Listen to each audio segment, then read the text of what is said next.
This is a 1999 HARO Zippo custom that I had built.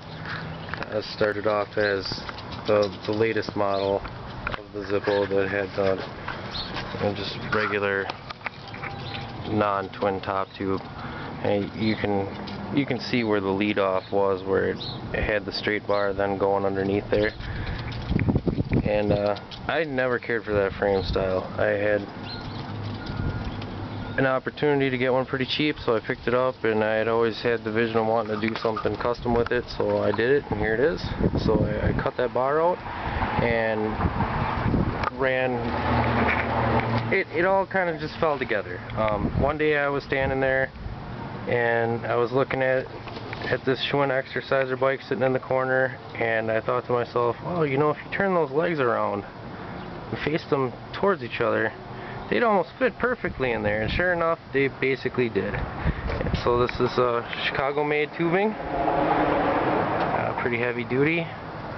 The frame is pretty heavy. I don't know, I didn't actually weigh it, but as a complete, it's up there. It's like probably 38 pounds or so. That wasn't exactly the point, though. It's more or less, you know, rolling art that, you know, it's functional and it's cool and it's durable. So, and while in doing so, I stretched the frame to a 21-inch top tube from center head tube to center seat mast. So it's a lot more roomier than the old like 19.5 that it was.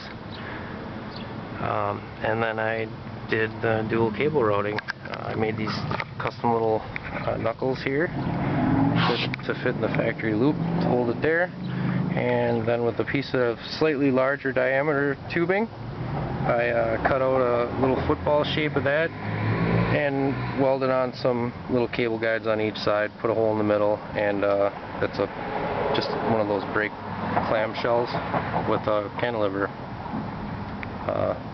stud Allen screw in there. So that's the dual cable routing on the top side, and I also made it so I can run the brakes top side or bottom side. And you'll notice that there's a water bottle cage boss located right here, and another water bottle cage boss located right here.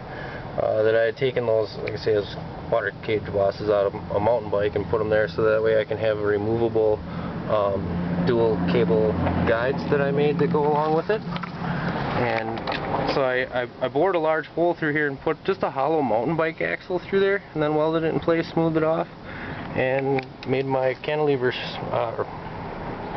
U-brake studs bolt on, so that I can bolt them on top side or bolt them on the bottom side and route the cables on the bottom side as well. But the madness didn't end there. Another thing I always kind of hated was the big ass dinner plate dropouts they always had. So I cut off the industrial strength teardrop shape dropout there and welded it on the side here as a standing platform. It was pretty easy to do. I just, you know, put a board across there and then shimmed it out so that they were flat on each side, and made sure that they were even on each side and welded them in place. I chamfered them across there, top and bottom, to lay in the bead and get better penetration across there. And then, you know, it was actually harder fixing the new section of dropout and making it look flawless. There again, I chamfered across there, laid in a nice deep weld, and then smoothed it out across there, and it was all jigged up. So looks pretty cool when you stand over the back and you see the dual foot standers there. And then this shape here was cut to, I actually traced out the shape of this here onto a piece of cardboard and used it as a template, and then transferred it up there so that they mimic each other. Not that you really can see it all that well, but it's there. I did it across the back too, and just kind of stretched the template out a little bit, and then it's interrupted by the mast there. And then at the front here, I had to cap off the down tube where the old top tube had met, so there's a shield shaped cap there, and it has my initials on the top there. I see an S&M shield sticker going over that to the future owner. I really do. Not myself, but I mean, that's what I see them probably putting over that.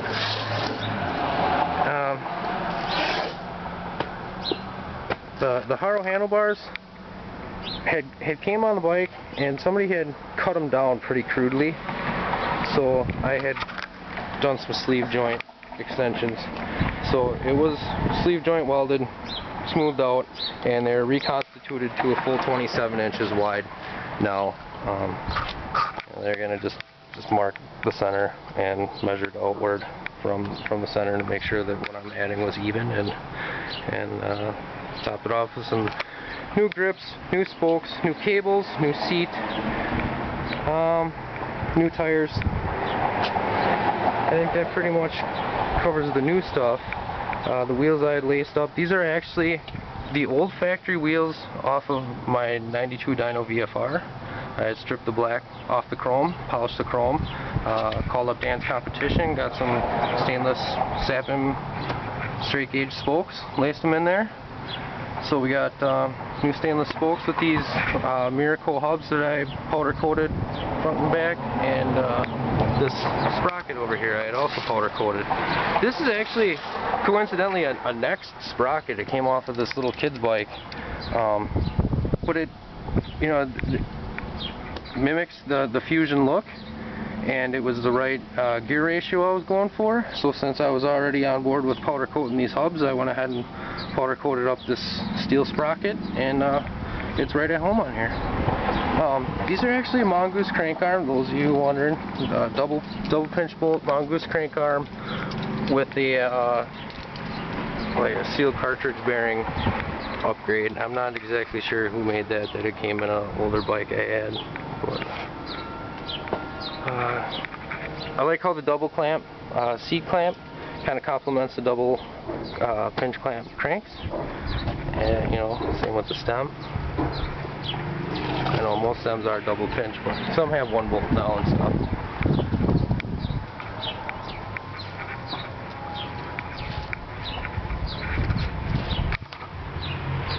Very unique ride. Ride's excellent. Thanks for having a look.